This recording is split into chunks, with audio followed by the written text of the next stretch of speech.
ሰላም ሰላም የዩቲዩብ ቤተሰቦቼ እንዴት ናችሁ? አለን እግዚአብሔር ይመስገን አለን። ዛሬ እንግዲህ በሌላ ቪዲዮ ተገናኝተናል ማለት ነው። ዛሬ የመጣሁት ቪዲዮ እንግዲህ እዚህ ጋር እንደማሳያችሁ እንግዲህ ቲክቶክ ላይ በጣም ብዙዎቻችሁ በዩኬ በትዳር እንዴት ነው የሚመጣው ብዬ በሰራሁት ቪዲዮ ላይ ብዙዎቻችሁ ጥያቄ እየጠየቃችሁኝ ነበረ። ቲክቶክ ላይ በረጅም አድርጌ መመለስ ስለማልችል እንግዲህ ዩቲዩብ ላይ መጥቼ ለእናንተ መመለስ ስለነበረብኝ መጥቻለሁ ማለት ነው። በዩቲዩብ ማለት ነው። በእናንተ ጥያቄ መሰረት እንግዲህ ሁሉንም ነገር አብራርቼ እነግራችኋለሁ ማለት ነው። ለሚጠቅማቸው ሰዎች እናንተም ሼር እያደረጋችሁ ይህን ቪዲዮ ላኩላቸው። ላይክ ካረጋችሁ ደግሞ ለብዙዎች ይደርሳል ማለት ነው። ስለዚህ ከጠቀማችሁ እንግዲህ ላይክ አድርጉ፣ ኮሜንት ላይ ጻፉ፣ መልስላችኋለሁ ለሁላችሁም ማለት ነው። እስከ መጨረሻው ተከታተሉ። ማንኛውም ወደ ቪዲዮ መተናል ማለት ነው። እዚህ ቅድም እንዳሳየዋችሁ እንግዲህ አብዛኞቻችሁ ቲክቶክ ላይ በጣም ብዙ ጥያቄዎች ብዙ ጥያቄዎች ናቸው የጠየቃችሁኝ። ላይክ መመለስ አልቻልኩም፣ ምክንያቱም ለአንዳንዶቻችሁ ለመስል መልሻለሁ፣ ለሁሉም መልሼ ስለማልችል በአጭሩ እዚህ ጋር በዩቲዩብ አድርጌ እሰራላችኋለሁ። ስለዚህ ከመጀመሪያው ጀምሮ ከኔ ኤክስፒሪየንስ ነው መነግራችሁ ማለት ነው። ስለዚህ ከኔ ኤክስፒሪየንስ ትማሩበታላችሁ። ለሎየር ምናምን መክፈልም ከከፈላችሁ ትከፍላላችሁ ማለት ይሄንን ብቻ ለመናገርና ይሄ ነገር ማለት ለሚመጣው ሰው ለመናገር አይ ቲንክ እዚህ ሀገር 250 ፓውንድ ነው ሎየር ጠበቃ የሚጠይቁት ማለት ነው። ስለዚህ እኔ በነፃ እነግራችኋለሁ፣ እናንተ ደግሞ ላይክ እያደረጋችሁ እንትን ትላላችሁ ማለት ነው። ስለዚህ ወደ ዩኬ ወይም ወደ እንግሊዝ ነው በአብዛኞቻችሁ የምታውቁት ማለት ነው። ወደ ዩኬ እንግሊዝ ለመምጣት መጀመሪያ የሚያመጣችሁ ሰዎች በአሁኑ በአዲሱ ሕግ መሰረት ወደ 29000 ፓውንድ መስራት አለበት ማለት ነው። የሚያመጣችሁ ባልም ሊሆን ይችላል፣ ሚስትም ሊሆን ይችላል። 29000 ፓውንድ በአመት ገቢ ማግኘት አለበት ማለት ነው። 29000 ፓውንድ ቀላል አይደለም። እኔ ስመጣ በ19000 ፓውንድ ነበር የመጣሁት። እንዳጋጣሚ ጥሩ ጊዜ ነበረ። አሁን ግን ጊዜው ተቀይሮ በ29000 ማግኘት አለበት ማለት ነው። አንድ ሰው አንቺን ወይ አንተን ለማምጣት 29000 መስራት አለበት። ይህንን ጻፉ ማለት ነው መጀመሪያ። ከዛ ደግሞ ኢትዮጵያ ባላችሁበት ጊዜ እንግሊዝኛ ፈተና ያስፈልጋል። እንግሊዝኛ ፈተና ብሪቲሽ ኤምባሲ ትልቁ ወደ ቀበና መሰለኝ ወደዛ ሄዳችሁ ትፈተናላችሁ። እሱን ለማምጣት ደግሞ ወደ 12000 ብር ከፍያለሁ እኔ። ስለዚህ አሁን እንግዲህ የዛሬ 3 ዓመት ነው ይሄን የምነግራችሁ። አሁን ሜይ ቢ 15000 ሊገባ ይችላል። ስለዚህ እንግሊዝኛ ፈተና ግዴታ ማለፍ አለባችሁ ማለት ነው። ቀጠሮ ታስይዛላችሁ። 1 ወር ሊፈጅ ይችላል ቀጠሮ፣ 15 ቀን ሊፈጅ ይችላል ቀጠሮ። ኦንላይን ላይ ገብታችሁ ቼክ ታደርጉና ታመዘገባላችሁ። 12000 ብር ትከፍሉና እንግሊዝኛ ፈተናውን ትፈተናላችሁ። ከዛ በ2 ሳምንት ነው ውጤት የሚመጣው ማለት ነው። ያንን ውጤት ደግሞ ትይዛላችሁ ማለት ነው። ሌላ ደግሞ የሚያስፈልጋችሁ ቲቪ መመርመር አለባችሁ። ቲቪ የምትመረመሩ እኔ የዛሬ 3 ዓመት እንግዲህ የተመረመርኩት ቦሌ መስመር ወደ ሰንሻይን መንገድ አለ፣ እዛ አካባቢ አለ። የራሳቸው ነው እንጂ በየቦታው ሄዳችሁ መመርመር አትችሉም። እና ወደ 14000 ብር ነበር የከፈልኩት በዛን ጊዜ ማለት ነው። አሁን እንግዲህ ስንት እንደሚሆን እናንተ መጠየቅ ትችላላችሁ ማለት ነው። ስለዚህ ቲቪ እና እንግሊዝኛ ፈተና ግዴታ ያስፈልጋችኋል ማለት ነው። ከሁሉም በላይ ማለት ነው ወደ ጠበቃችሁ ወደ ዩኬ ላለው ለጠበቃችሁ ስትልኩ ይህንን ሁሉ መላክ አለባችሁ ማለት ነው። ፓስፖርታችሁ በደንብ መዘገጃጀት አለበት ከመጀመሪያም ማለት ነው። እኔ እንግዲህ በትዳርና ፊያንሴ ደግሞ መሆኑ ደግሞ ይለያያል ማለት ነው። በትዳር ማለት እዛው ኢትዮጵያ ከሆናችሁ ኢትዮጵያ በአይ ቲንክ ስንት ብር እንደሆነ አላውቅም፣ 300 ብር 400 ብር መሰለኝ ቀበሌ ለመጋባት ለመፈራረም እዛ ይቀንስላችኋል። በትዳር መምጣት በጣም ይቀንሳል ማለት ነው። ግን 6 ወር ከ6 ወር በላይ ሊፈጅ ይችላል። እኔ እንደመጣሁት በፊያንሴ ነው። ፊያንሴ ደግሞ የመጣሁት በ1 ወር ከ15 ቀን ነው የፈጀብኝ። በአጠቃላይ 2 ወር ብለን ብንይዘው በፊያንሴ ማለት ነው። ግን ብሩ ይጨምራል ማለት ነው። የሚጨምርበት ምክንያት ደግሞ በፊያንሴ ስትመጡ እዚህ መታችሁ ስትጋቡ የምትከፍሉት ክፍያ አለ። ወደ 2200 ብር ነው እኔና ሚስቴ የከፈለው ማለት ነው። ለመጋባት ለመፈራረም ማለት ነው። እዚህ ያፈራርሟቸዋል። ይሄ ኢትዮጵያ ላላችሁ ሰዎች የሚጠቅማችሁ ነገር ነው። ምክንያቱም እዛው ኢትዮጵያ ከተፈራረማችሁ ዋጋው በጣም ይቀንስላችኋል። ጊዜው ግን ትንሽ ይረዝማል ማለት ነው። ስለዚህ ከሁለቱ እያመዛዘናችሁ እናንተ ማድረግ ትችላላችሁ ማለት ነው።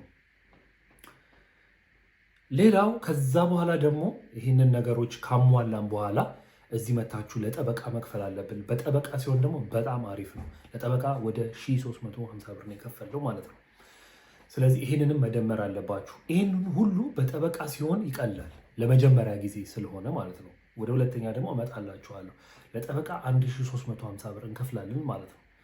ከዛ ደግሞ ለኤንኤችኤስ የሚከፈል ክፍያ አለ ወደ 3000 ምናምን ብር አለ። ለቪዛ አፕሊኬሽን 1000 ምናምን ብር 1400 ምናምን ብር አለ ማለት ነው። ይህን ሁሉ ሲደመር ወደ 6500 አካባቢ ምናምን ይመጣል ማለት ነው። እኛ ደግሞ ፕራዮሪቲ ከፍያለሁ። ፕራዮሪቲ ደግሞ የከፈልኩበት ምክንያት ወረቀቱ ከ2 ወር በላይ ሊቆይ ይችላል። ወረቀት እዚህ ሀገር ስራ ለመስራት ወረቀት ያስፈልጋል ማለት ነው። ስለዚህ እኔ ደግሞ ፕራዮሪቲ ያስፈልገኝ ነበር እና 1000 ብር ለፕራዮሪቲ ከፍያለሁ። ምክንያቱም ወዲያውኑ ወር ደግሞ ቶሎ ስራ መግባት የምትፈልጉ ሰዎች ካላችሁ ፕራዮሪቲ ትከፍላላችሁ ማለት ነው። ይህን ሁሉ በነገራችሁ ገና መጀመሪያ ያረኩት ከኢትዮጵያ የዛሬ 3 ዓመት ከኢትዮጵያ ስመጣ የነበረውን ፕሮሰስ ነው የምነግራችሁ ማለት ነው። ስለዚህ ይህን ሁሉ ታደረጉና 6500 ከፈልን አይደለ? በአጠቃላይ የኢትዮጵያን ሳልደምር ነው የኢትዮጵያ የቲቪ እና የእንግሊዝኛ ቴስትን ሳልደምር 6500 ብር መጣ ማለት ነው።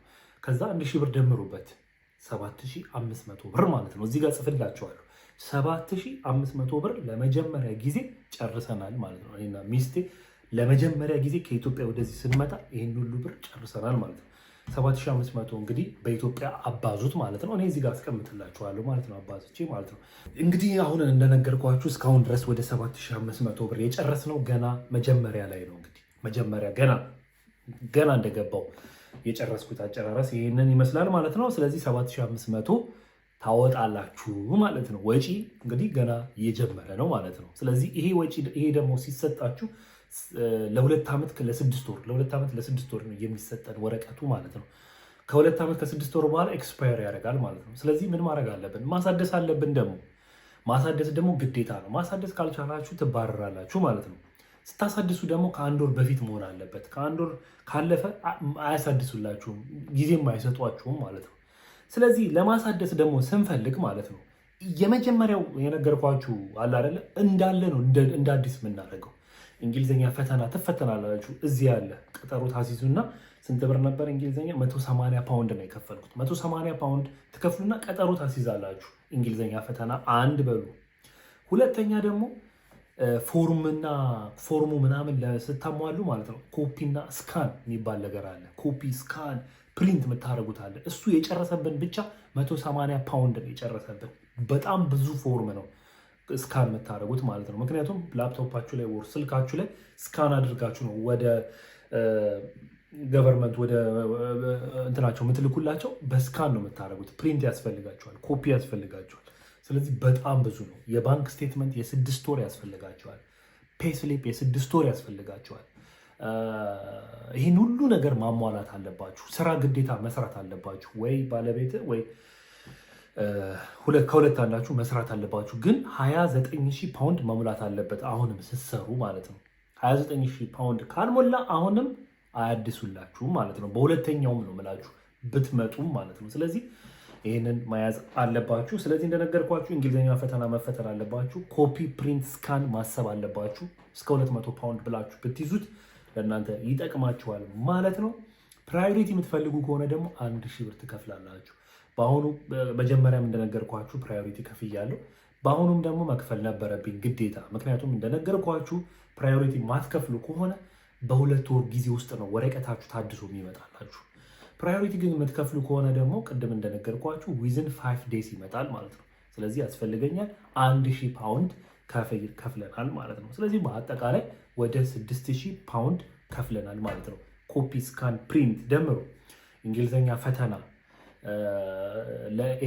ምንድነው ቪዛ አፕሊኬሽን አለ እዚህ ጋር አስቀምጥላችኋል። ይህንን ስትከፍሉ ወደ 6000 ፓውንድ ይመጣል። ይሄ በነገራችሁ ቪዛ ለማደስ ብቻ ነው፣ ዩኬ ውስጥ እየኖራችሁ ማለት ነው። ከኢትዮጵያ መታችሁ ዩኬ ውስጥ ለማደስ ከ2 ዓመት ከ6 ወር በኋላ የምታደርጉት ይሄንን ነው ማለት ነው። 6000 ፓውንድ ለማግኘት ቀላል እንዳይመስላችሁ፣ በጣም ከባድ ነው። ሰው ውጪ ማይሚን ኢትዮጵያ ያለ ሰው ቀላል ምናምን ይላል። አይ ነው ታገኙታላችሁ፣ ግን ወጪ የምታወጡት ወጪ ደግሞ በጣም ብዙ አለ ማለት ነው። ቢሎች አሉ። እሱን ደግሞ በሌላ ቪዲዮ እነግራችኋለሁ ማለት ነው። ስለዚህ ሁለተኛ ጊዜ አደስን ማለት ነው፣ ቪዛውን ማለት ነው። እስከዛሬ ድረስ ፓስፖርት አልተገኘም ማለት ነው። ስለዚህ ደምሩ፣ ከመጀመሪያው ጀምሮ እየደመራችሁ እናንተ ብቻ አስቀምጡ ማለት ነው። ስለዚህ እዚህ ሀገር ስትኖሩ ደግሞ የምታደርጉትን ነገር ነገርኳችሁ ማለት ነው። ስለዚህ ወደ ሶስተኛ ደግሞ እመጣላችኋለሁ።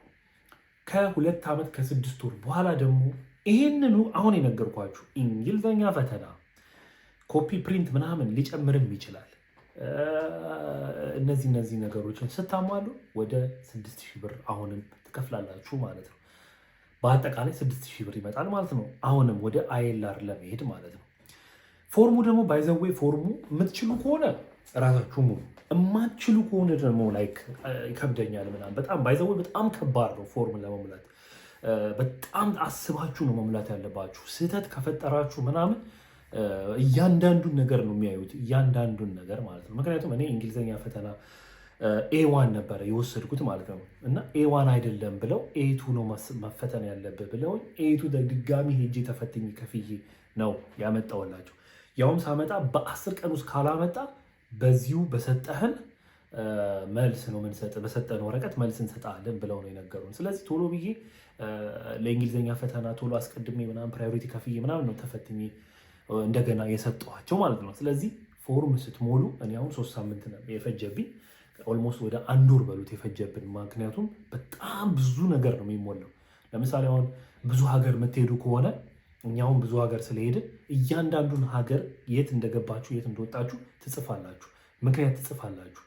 እኛውን 3 ስለሆንን የ3ታችንንም ነበረ ምጽፈው ማለት ነው። የት ሀገር በመቼ ገባችሁ መቼ ሄድን እያንዳንዱን መጻፍ አለብን ማለት ነው። የእያንዳንዱን ፓስፖርት መጻፍ አለባችሁ ማለት ነው። እና ፎርሙ እዚህ ጋር እንግዲህ አስቀምጥላችኋለሁ። በጣም ዝገት ነው፣ ከባድ ነው፣ ከምታስቡት በላይ በጣም አዛ ነው። ማትሪክ ፈተና ይሻላል ማለት ትችላላችሁ። እና እሱን ማሰብ አለባችሁ። እና እሱን ይችላሉ የምትሉ ከሆነ ራሳችሁ መሙላት ትችላላችሁ። አልችልም ደግሞ በጣም ይከብደኛል የምትሉ ከሆነ ደግሞ አይ ቲንክ ጠበቃዎች ይህንን ለመሙላት ናት ሹር ግን 500 ፓውንድ የሚጠይቁ ይኖራሉ ማለት ነው። ፎርሙን ብቻ ለመሙላት ማለት ነው 500 ፓውንድ ይጠይቃሉ። ስለዚህ ራሳችሁ ብትሞሉ የተሻለ ነው ብዬ አስባለሁ። ከዩቲዩብ እያያችሁ ምናምን ራሳችሁ ሙሉበት ማለት ነው። እና አሁን እንግዲህ ምን ላይ ነን ማለት ነው? አይኤልአር ላይ ስትከፍሉ ምንድን ነው ያልኳችሁ 6000 ፓውንድ ትከፍላላችሁ ማለት ነው። እንዳረሱ አሁንም ከመጀመሪያው ከኢትዮጵያ ጀምሮ ወደ 6500 ፓውንድ 7500 ፓውንድ ከኢትዮጵያ ስመጣ የከፈልኩት አለ። ከዛ ደግሞ እዚህ ኢትዮጵያ ዩኬ ውስጥ እየኖርኩኝ ስራ እየሰራው ደግሞ ቪዛዬን ለማደስ ስንት ብር ፈጀ? 6000 ፓውንድ ፈጀ። ጉልበታችንን ምናምን አታስቡት። 6000 ፓውንድ ሁለቴ። ሶስተኛ ጊዜ ደግሞ ምንድነው የምንከፍለው? አይኤልአር ለማግኘት ይሄንኑ ፕሮሰስ ድጋሚ እናደርጋለን። እንግሊዝኛ ፈተና ፎርሙን መምላት፣ ኮፒ ፕሪንት ምናምን እንደነገርኳችሁ አላራዝምባችሁ። ሶስተኛ ጊዜ ስንት እንከፍላለን? ካልጨመረ ነው እሱም ዋጋው ካልጨመረ ድጋሚ ሶስተኛ የምንከፍለው 6000 ፓውንድ 3 ሆነ ማለት ነው። ስለዚህ አሁን አይኤልአር አገኘን ማለት ነው። አይኤልአር ማለት በቃ ላይክ እንደ ፓስፖርት በሉት፣ እንደፈለጋችሁ ገብታችሁ መውጣት ምናምን። አሁን ለምሳሌ የኔ ወረቀት ወደ ኢትዮጵያ ሲሄድ ከ3 ወር በላይ መቆየት አልችልም። ይሄ ፒአርዋን ማለት ነው። ግን አይኤልአር ስታገኙ እንደፈለጋችሁ መኖር ትችላላችሁ ማለት ነው። አይኤልአር አሁን ካገኘን በኋላ ደግሞ ፓስፖርት የሚባል ነገር አለ። ፓስፖርት ደግሞ ግዴታ ማግኘት አለባችሁ። ፓስፖርት ለማግኘት ደግሞ የምንከፍለው ክፍያ በ5ኛ ዓመት ውስጥ ነው የምታገኙት። ወደ 2000 ፓውንድ 1900 ብር ነው። ኦልሞስት ወደ 2000 እያልኩ ነው በነገራችሁ። ማለት ጉልበታችሁ ምናምን ሳነግራችሁ ነው። ወደ 2000 ብር ዩኬ ላይፍ ቴስት ነው ምናምን የሚባል አለ። እሱን ተፈትናችሁ ነው ወደ ፓስፖርት የምታገኙት ማለት ነው። እና 2000 ብር ካላችሁ ወዲያውኑ ፓስፖርቱ ሊሰጣችሁ ይችላል። ከሌላችሁ ደግሞ አይኤልአሩን ይዛችሁ መቀመጥ ይቻላል ማለት ነው። ግን ጠቃሚው ነገር ወዲያውኑ ፓስፖርቱን ማግኘት የተሻለ ነው ብዬ እንደኔ ማስበው ማለት ነው። ስለዚህ በአጠቃላይ እዚህ ጋር ስነግራችሁ ስንደማመረው እንግዲህ የሚመጣውን እናንተ ታውቃላችሁ። ማለት ወጪው ቀላል ነገር አይደለም። ቲክቶክ ላይ አብዛኞቹ ይሄን ያህል ብር አንከፍልም ምናምን ሲሉ ነበር እና እኔ የከፈልኩት መጀመሪያ እንደነገርኳችሁ 7500 ብር መጣ ማለት ነው። ከዛ 6000 ብር መጣ ማለት ነው። ከዛ ድጋሚ 6000 ብር ከፍላለሁ ማለት ነው። አያችሁ አይደል? 19500 ነው። 7500 ሲደመር 6000 ብር ሲደመር ድጋሚ ሶስተኛ 6000 ብር ከዛስ ፓስፖርት ለማግኘት 1900 ብዬ ላስደስታችሁ ወደ 21400 ብር እንከፍላለን ማለት ነው። እኔ አሁን የምከፍለው እስከ 5 ዓመት የምከፍለው ወደ 21400 ብር ነው። በኢትዮጵያ ስናባዛው እንግዲህ በ200 እንኳን ብትሄዱት ወደ 4,280,000 ብር ይመጣል ማለት ነው። በ5 ዓመት ውስጥ ፓስፖርት ለማግኘት ኦልሞስት ወደ 4.5 ሚሊዮን ብር እንከፍላለን ማለት ነው። ስለዚህ በአጭሩ እንግዲህ እኔ ማለት ብዙውን ነገር አልነገርኳችሁም፣ ቶሎ ቶሎ ለእናንተ ለመናገር ፈልጌ ነው እና ኮሜንት ላይ አረ ሙሉን ንገረን ምናምን ካላችሁ እነግራችኋለሁ፣ ችግር የለውም። እኔ ከኔ ኤክስፔሪንስ ተነስቼ ነው። ስለዚህ መጀመሪያም እንደነገርኳችሁ በፊያንሴ መምጣት ይቻላል። በትዳር ደግሞ እዛው ኢትዮጵያ ውስጥ አግብታችሁ መምጣት ትችላላችሁ። በፊያንሴ መምጣት ትንሽ ጉዳቱ እዚህ መታችሁ የምትከፍሉት ክፍያ ወደ 2000 ብር ለመጋባት ብቻ የምትከፍሉት ብር አለ፣ ፓውንድ አለ ማለት ነው። ኢትዮጵያ ውስጥ ግን ተጋብታችሁ ከመጣችሁ ደግሞ ኢትዮጵያ ውስጥ ስንት እንደሆነ ባላቅም እንግዲህ ከ500 ከ300 አያልፍም ብዬ አስባለሁ። ስለዚህ በብር ነው የምነግራችሁ። እንደዛ ከፍላችሁ ትመጣላችሁ። ጉዳቱ የሁለቱ ልዩነት ምንድን ነው ብላችሁ ደግሞ ከጠየቃችሁ በትዳር የምትመጡ ከሆነ ከ6 ወር በላይ ሊፈጅባችሁ ይችላል። በፊያንሴ ደግሞ የምትመጡ ከሆነ ማክሲመም በዛ ቢባል በጣም በዛ ከተባለ 2 ወር ነው። እኔ በእኔ ብትነግሩኝ 1 ወር ከ10 ቀን ከ15 ቀን የፈጀብኝ በፊያንሴ ስለመጣው ማለት ነው። ግን ጉዳቱ ነግራችኋለሁ። ብሩ በጣም ኤክስፔንሲቭ ነው። እዚህ ለመጋባት ደግሞ ጊዜ ይፈጃል። ወዲያውኑ ስራ ላትገቡ ትችላላችሁ። ምክንያቱም ግዴታ ተፈራርማችሁ ማምጣት ትችላላችሁ። ከኢትዮጵያ ግን ተጋብታችሁ ከመጣችሁ ምንም የማያስቸኩላችሁ ከሆነ ኢትዮጵያ ተጋብታችሁ ብትመጡ ለእናንተ ጠቃሚ ነው ብዬ አስባለሁ። ምክንያቱም እንደመጣችሁ ስራ መጀመር ትችላላችሁ። እንደመጣችሁ ብሩም ደግሞ ይቀንሳል፣ የማያስቸኩላችሁ ከሆነ ማለት ነው። እኔና ሚስቴ ግን ያው ቶሎ መገናኘት ስለፈለግን በፊያንስ ያድርገ ነው ያው የከፈለውን ከፍለናል ማለት ነው። ስለዚህ በአጠቃላይ ብሩ ይሄን ያህል ይመጣል ማለት ነው። እና ወርዝ ያደርጋል ካላችሁ እንግዲህ ወርዝ ያደርጋል። እኔ መጥቼ እንደዚህ ባረግ ይቻላል ምናምን የምትሉ ከሆነ ደግሞ እስቲ ኮሜንት ላይ ተጻጻፉና ያለውን ነገር እንነጋገራለን ማለት ነው። በሌላ ጊዜ ደግሞ የምናወራው ነገር እዚህ ሀገር ተመቶ ሰርቶ ምናምን 4000 ፓውንዱ 6000 ፓውንዱ ቀላለው ልምጣ እንጂ ከኢትዮጵያ ልውጣ እንጂ 6000 ፓውንድን አገኘዋለሁ ምናምን ለምትሉ ሰዎች ደግሞ በሌላ ቪዲዮ በደንብ አድርጌ እሰራላችኋለሁ ማለት ነው። እናንተ ብቻ ላይክ እና ሼር እያደረጋችሁ ለሚጠቅማቸው ሰዎች የሚፈልጉት ነገር ካለ ሼር እያደረጋችሁ አድርሱላቸው። በሌላ ቪዲዮ እንገናኛለን። ኮሜንት ላይ ጻፉ፣ እንነጋገራለን። እረዳችኋለሁ በደንብ አድርጌ ማለት ነው። ይመቻችሁ።